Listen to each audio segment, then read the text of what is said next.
నమస్తే అండి. ఇప్పుడు మనం చూస్తున్నది వెస్ట్ ఫేసింగ్తో ఉన్న సెకండ్ ఫ్లోర్లో ఉన్న గ్రూప్ హౌస్ అండి. మెయిన్ డోర్ అయితే టేక్ వుడ్ కనిపిస్తుంది. స్ట్రేట్గా ఒక బెడ్రూమ్ కనిపిస్తుంది. ఇదంతా మనకి రైట్ సైడ్ హాల్ వచ్చింది.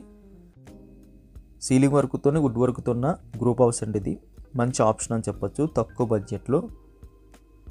స్ట్రేట్గా ఉన్న బెడ్రూమ్లో నార్త్ ఈస్ట్ కార్నర్లో చిన్న బాక్స్ అయితే సిమెంట్తో పూజ కోసం అయితే ఏర్పాటు చేశారు. లెఫ్ట్ సైడ్ మనకి వెంటిలేషన్ వచ్చింది.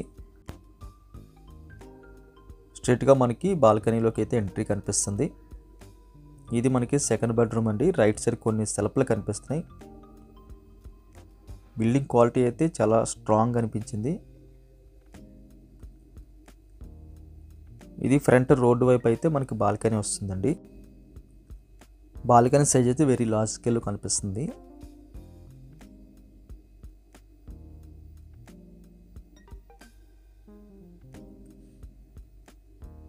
మురళీనగర్లో చిన్న బడ్జెట్లో మనకు ఒక గ్రూప్ హౌస్ కావాలి అనుకునే వరకు అయితే ఇది ఒక మంచి ఆప్షన్ అని చెప్పొచ్చు. మాస్టర్ బెడ్రూమ్ కిచెన్ చూద్దామండి. టీవీ యూనిట్ ప్లేస్లో కూడా చిన్న కబోర్డ్ వర్క్ కనిపిస్తుంది. ఇది మనకి మాస్టర్ బెడ్రూమ్ వస్తుంది. స్ట్రేట్గా వెంటిలేషన్ కనిపించింది. రైట్ సైడ్లో మనకి కొన్ని కబోర్డ్ వర్క్ కనిపిస్తుంది. మధ్యలో మనము బీరువా పెట్టుకోవడానికి స్పేస్ అయితే విడిచిపెట్టారు. సీలింగ్ కూడా మనకి లైట్స్ పెట్టుకోవడానికి అయితే పైన సీలింగ్ వర్క్ అయితే కనిపిస్తుంది. లెఫ్ట్ సైడ్లో మనకి అటాచ్డ్ బాత్రూమ్ వచ్చింది. ఆ బాత్రూమ్ పైన స్టోరేజ్ అంతా కూడా కిచెన్లోంచి మనకి స్టోరేజ్ కోసం అయితే ఓపెన్ చేసి ఉంచారు. ఆ స్పేస్ అంతా కూడా మనకి యూజ్ అవుతుంది. ఇది కిచెన్ ఏరియా.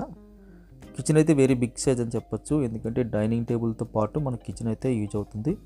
ఈ పైదంతా స్టోరేజ్తో పాటు ఒక చిన్న స్ట్రాంగ్ గా కొన్ని సెల్ఫ్లు కనిపిస్తున్నాయి. కిచెన్లో వుడ్ వర్క్ కనిపించలేదండి. చేసుకుంటే మాత్రం చాలా వరకు ఐటమ్స్ అన్నీ కూడా మనం చక్కగా పెట్టుకోవడానికి అవకాశం కనిపిస్తుంది. ఈస్ట్ వైపు అయితే మనకి కిచెన్ అయితే రావడం జరిగింది. స్టవ్ వల్ల కిచెన్ కానుకొని మనకి యూటిలిటీలోని ఒక బాత్రూమ్ వస్తుంది. Common toilets. ఇది ఒక చిన్న బాల్కనీ మోడల్ వస్తుందండి. బ్రషింగ్ చేయడానికి వాషింగ్ మిషన్ అయితే పెట్టుకోవడానికి అయితే ఇక్కడ చక్కగా అవకాశం కనిపిస్తుంది. ప్రైస్ వివరాలన్నీ కూడా మేము కింద డిస్క్రిప్షన్లో మెన్షన్ చేస్తున్నాం. దయచేసి గమనించగలరు. 2 BHK గ్రూప్ హౌస్ తక్కువ బడ్జెట్లో చూస్తున్న వారికి ఇది ఒక మంచి ఆప్షన్ అని చెప్పొచ్చు. 2 వీలర్ పార్కింగ్ అయితే ఉంటుంది. కార్ పార్కింగ్ పాసిబిలిటీ ఉంటుంది. మనకంటూ లేదు కానీ చిన్న బడ్జెట్. క్వాలిటీ అయితే ఎక్సలెంట్గా ఉందండి. వెస్ట్ ఫేసింగ్ వచ్చింది. ఇది సెకండ్ ఫ్లోర్ వచ్చింది. ఈ గ్రూప్ హౌస్ కావాల్సిన వారు స్క్రీన్ మీద కనిపిస్తున్న నెంబర్కి కాల్ చేయండి. వీడియో చూడగానే లైక్ బటన్ క్లిక్ చేసి మీ సపోర్ట్ మాకు తెలియజేయండి. మొదటిసారిగా మన ఛానల్ చూస్తున్నట్లయితే సబ్స్క్రైబ్ బటన్ క్లిక్ చేసి సబ్స్క్రైబ్ చేయండి. Thank you very much for watching.